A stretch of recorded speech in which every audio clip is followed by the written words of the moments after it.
നമ്മുടെ കാസർഗോഡ് ജില്ലയിൽ ഏക പൊതുമേഖലാ സ്ഥാപനമാണ് ഈ കെല്ല്. എൻ്റെ ഒരു ആഗ്രഹം നമ്മുടെ നാട്ടിൽ തന്നെ ഉള്ള ഒരു സ്ഥാപനത്തിൽ ജോലി ചെയ്യുക എന്നുള്ളതായിരുന്നു.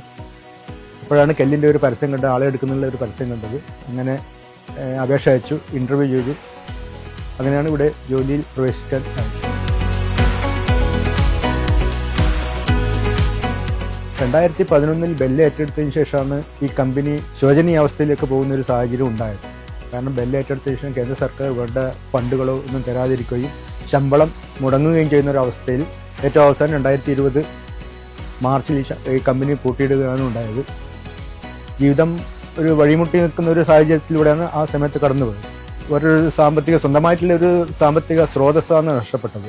സർക്കാർ ഈ കമ്പനി തുറക്കുന്നുള്ള ഒരു വിശ്വാസം ഞങ്ങൾക്കുണ്ടായിരുന്നു. തൊഴിലാളികളോട് പ്രതിബദ്ധതയുള്ള ഒരു സർക്കാർ എന്ന നിലയിലായിരുന്നു അങ്ങനെ ഒരു വിശ്വാസം ഉണ്ടാക്കാൻ വേണ്ടി സാധിച്ചുണ്ടായത്. ഈ കമ്പനി അടച്ചുപൂട്ടിയപ്പോൾ ഒരു കാരണവശാലും ബെല്ല് ഈ കമ്പനി തുറന്ന് പ്രവർത്തിക്കാനുള്ള സന്നദ്ധ പ്രകടിപ്പിച്ചില്ല. അതോടൊപ്പം നമ്മൾ സർക്കാരിൽ സമ്മർദ്ദം ചെലുത്തിയതിൻ്റെ അടിസ്ഥാനത്തിലാണ് 77 കോടി രൂപയുടെ പാക്കേജ് പ്രഖ്യാപിച്ചുകൊണ്ട് പിണറായി വിജയൻ സർക്കാർ ഈ സ്ഥാപനം ഏറ്റെടുക്കാനുള്ള തീരുമാനം ഉണ്ടായത്. ഇന്ത്യൻ റെയിൽവേക്ക് വേണ്ടിയിട്ടുള്ള ജനറേറ്ററുകൾ, അതുപോലെ അനുബന്ധ യന്ത്ര സാമഗ്രികൾ, ഇതെല്ലാം ഉൽപ്പാദിപ്പിക്കുന്നതിൽ ഞങ്ങൾക്ക് ഗണ്യമായ ഒരു പുരോഗതി ഉണ്ടാക്കുന്നു. അതുപോലെ മറൈൻ സെക്ടർ, ഡൊമസ്റ്റിക് സെക്ടർ, ഈ സെക്ടറുകളിലെല്ലാം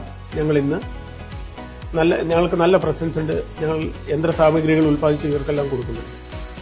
2025-26 വർഷം ഏറെ മെച്ചപ്പെട്ട ഒരു വർഷമാണ് ഞങ്ങൾക്ക്. ഈ വർഷത്തിൽ ഞങ്ങൾ ഒരു ഓപ്പറേറ്റിംഗ് പ്രോഫിറ്റ് ഉണ്ടാക്കുമെന്നുള്ള പ്രതീക്ഷയുണ്ട്.